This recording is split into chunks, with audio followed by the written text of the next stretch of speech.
Hello and welcome back to the channel. I want to make today a kind of a short video talking about the top 5 supports in my opinion, of course, and I want to talk a little bit about the current state of the meta. We're in 7.33e and finally we're out of this Lina Prophet type of, nightmare that we were living. Now, if you're a support, many things change. We have the Mango change, we have the Meteor Hammer. A lot of things has changed if you're a support, and a lot more heroes got introduced now that Lina doesn't two-shot heroes, So we're gonna talk a lot about that. We're gonna talk a lot about the top 5 heroes that I've been playing, and there are a lot of heroes that probably it's gonna sound weird to you. And let's not waste any more time. Let us start. Down side to side like a roller coaster. Now, number 5 in my list, and this comes after a lot of games that I've played at, is Axe. Yes, position 5 Axe. We're talking primarily in this video about the top 5 hard supports, and the reason why I chose all of a sudden to play Axe is because he got some movement speed buff. Now, he's at 315 right now, and when I first saw that, I'm like, whatever. But then I thought, wait, Death Prophet like a year, maybe 2 years ago, I can't recall, all of a sudden got some 330 movement speed, and we were to see in every single role. I'm like, okay, Axe has some decent 1v1 situation where he can just battle hanger the enemy support, and then he can just run him down. His mid game is insane, and honestly, you can just buy Tranquil Boots and Dagger, and all of a sudden, you don't really need anything further than that, right? Of course, it's a hero that can just split push, it is a hero that can just take uncontested farm, and if you get some kind of Tumbler store, you can just use it as mini dagger and just use spells. Now, a lot of people will say, well, what about the laning stage? But in fact, laning stage, I usually get Battle Hanger level 1, I usually get Helix level 2, and I try to force things. The most obvious question is, don't you push the wave? And the answer is, Helix is only 60 damage. And if you literally just almost kill them, you don't really have to kill them, you almost kill them, and they're like sitting in their tower with, I don't know, 100 to 100 HP. It doesn't matter that you're like under tower if you push a wave, they're literally almost dead, they cannot contest. So definitely give it a shot.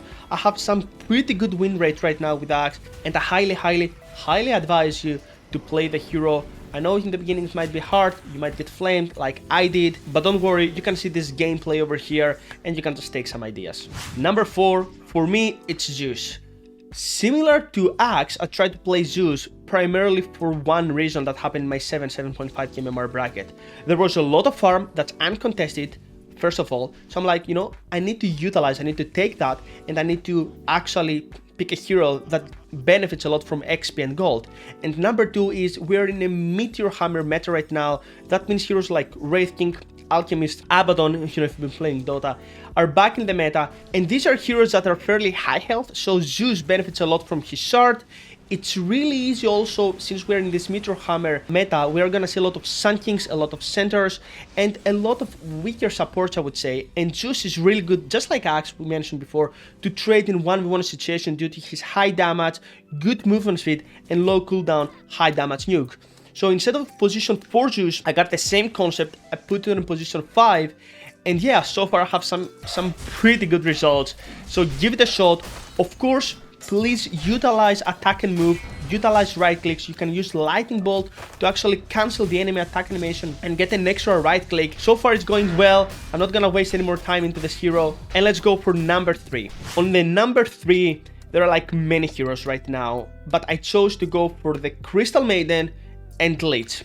In my mind, these two heroes are pretty same in the laning stage, but they are way different in the mid game. Crystal Maiden is a bit more aggressive, he wants to set up stuff, she deals more damage, and Lich is a bit more defensive and he defends towers, but the reason why they're both equally strong is the laning stage. What happens right now is that we're in a Radiance meta, and all the Radiance carries are literally back. Alchemist, Wraith King. These are not particularly strong laners, okay? But if you get to lane with the strong laner like CM or Lich, they become actually strong. They are as strong as their lane partner. And if you play with an Abaddon, for example, it's great because then you have like slow with the Curse of Avernus from Abaddon, and you have some tremendous opportunity to kill. So definitely it worth to give it a shot. If you're new to the channel, we love Crystal Maiden here, and of course, going to be always in the top 5. But I generally believe that also these heroes require a lot of mana, just like all the offlaners, all the strength offlaners, and Crystal Maiden fits this role perfectly. Number two, we're gonna go to our old beloved Undying, and the reason why I suggest Undying right now is really obvious. Strength heroes that literally wants to farm their meter hammer as fast as possible and then start split push and chain stun and kill your carry and pressure, but who buys meter hammer in the position 3 role? Sun King, Centaur, Mars. All these heroes in reality benefit from farming a really fast meter hammer, so they benefit from a good laning stage. As a result, who can stop that? Of course, our beloved Undying. If there is a strength position 3 meta, Undying is always gonna be there. So there's nothing more to say about the hero, there's nothing new. In fact, I think he got nerfed a little bit, so definitely I advise you to just watch his guide or watch this guide or watch any of our guides, and it's like still the same, still strong, especially against strength heroes, nothing more to say. Number one, of course, is Silencer. Now, this hero actually got nerfed. Why is he actually in the top place of my list? It's really simple in my mind, right? So we are in a meta that people just want to use chain stun and a lot of spells, and there are 3 things about Silencer that make him really strong. Similar to Crystal Maiden Elite, he provides a good laning stage overall. He's not as strong in the laning stage as Crystal Maiden, of course, and Leech, right? I think he's 1 step below, but he's still there. He can still assist you a lot. Number 2, Mango got nerfed a lot as an item. That means that all the heroes that used to have a lot of mangoes like CM and Leech by default got nerfed. So in my mind, I'm starting to switch away a little bit from the mango towards right click. So in the past I used to play Silencer getting the first spell and the third spell, I didn't actually get glaives at all, and all of a sudden I start to skill glaives level 1 and I get a lot of stats to actually right click. This is the same concept as having something like a Dazzle, something like a Bane, which, you know, Dazzle by the way is a fine hero right now. Of course, in my mind he's not yet there for other reasons, but definitely Dazzle is still a fine option, and we just get the concept, the right click concept, because Mango got nerfed, and we just applied it to Silencer with glaives. And the last reason why Silencer is strong is pretty simple. We play versus a really heavy lineup that's gonna chain stun, meter hammer, and so on. So global is a great spell to actually stop these chain stuns, and of course you can't really stop the stun and then the meter hammer, but what you can do is actually stop enemies from the follow-up, right? So if it's like late game, 40-45 minutes in, you will help a lot your carry whenever he got down to just global, so there's not gonna be that many chain stuns and get him killed. Of course, an extra bonus is Abaddon. You get to play versus Abaddon.